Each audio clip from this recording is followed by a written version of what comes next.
Hello, I'm going to read the story Sparky Frees the Flea. Freddy the Flea was fastest bug in Stump Village.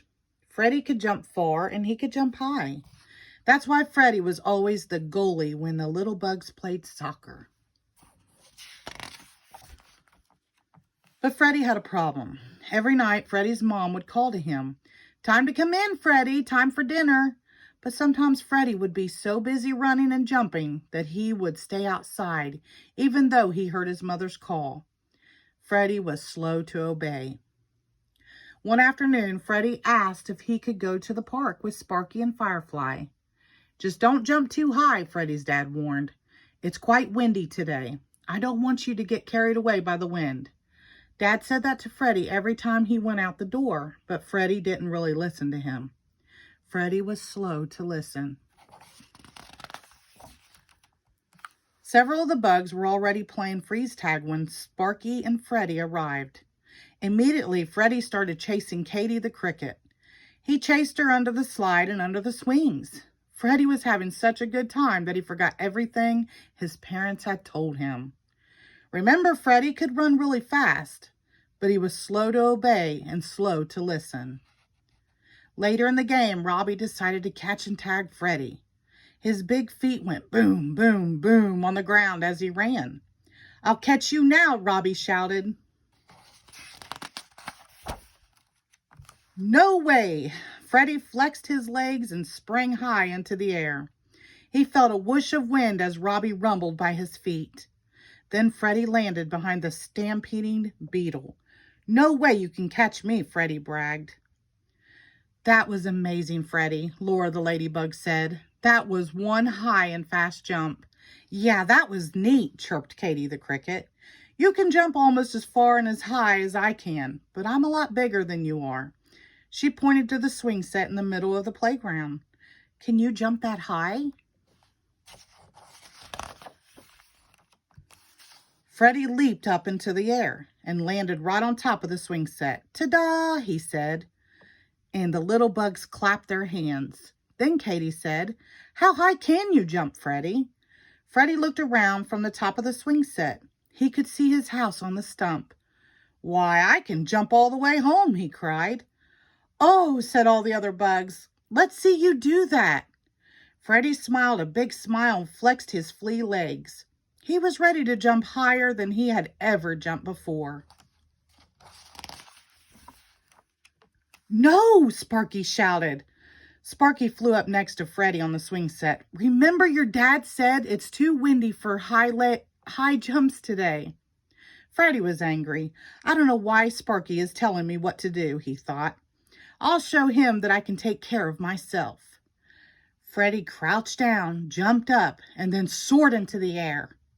He went up, up, up, right past his house and saw his mom standing at the door. But before he could say anything, a big gust of wind came and blew him right on by. He blew right across Stump Village and far, far away. Freddy tumbled and spun faster and faster. He saw flashes of blue sky and green grass as he roared up and down along the rolling wind. All of a sudden, Freddy stopped spinning and landed with a soft whomp. "Hello there," a voice said behind Freddy. The voice was quiet, but not very friendly. "I am Sally the Spider." "Hello," Freddy gulped. "My name is Freddy the Flea, and I live in Stump Village. I'm lost right now because the wind blew me far away." Freddy's voice sounded even higher than usual, and his words came out very fast. Suddenly, the web began to sway back and forth as Sally crawled forward. She was smiling at Freddy, but it wasn't a nice smile. Freddy began to quiver and quake. Oh, Sally looked huge and scary. "Now I can make some flea pie for supper tonight. My family will so enjoy that." "Oh," Freddy squeaked, "but I am just a little flea. I would not make a very good meal." "On the contrary, my children would love to have you for dinner tonight.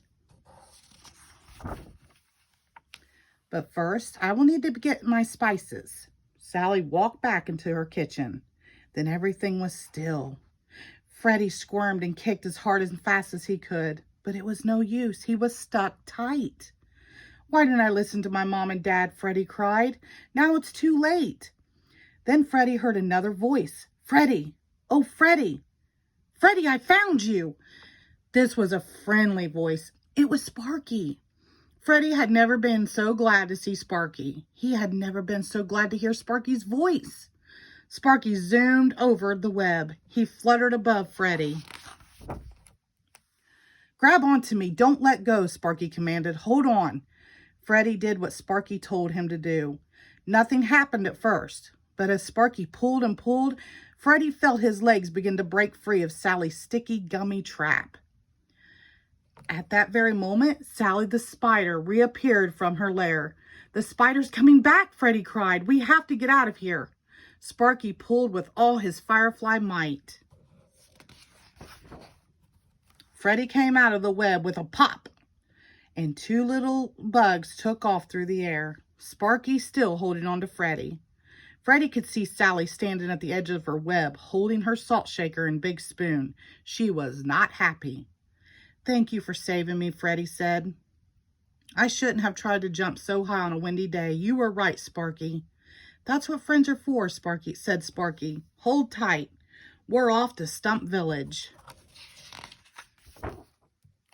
All the bugs were waiting for them, including Freddy's parents. Everyone cheered as Sparky flew into a view and landed with Freddy in the center of the park.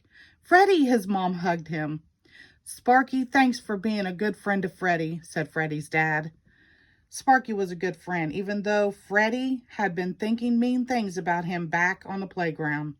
And Freddy had caused all the trouble by disobeying his dad. He was ashamed of himself. I'm sorry, Freddy said to his parents. I should have listened and obeyed. Freddy had learned his lesson.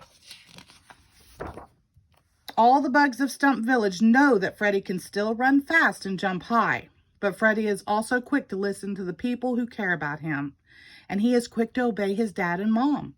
And because Freddy is no longer slow to do what is right, he is quick to find all the adventure and happiness his legs can handle. The end. Thank you.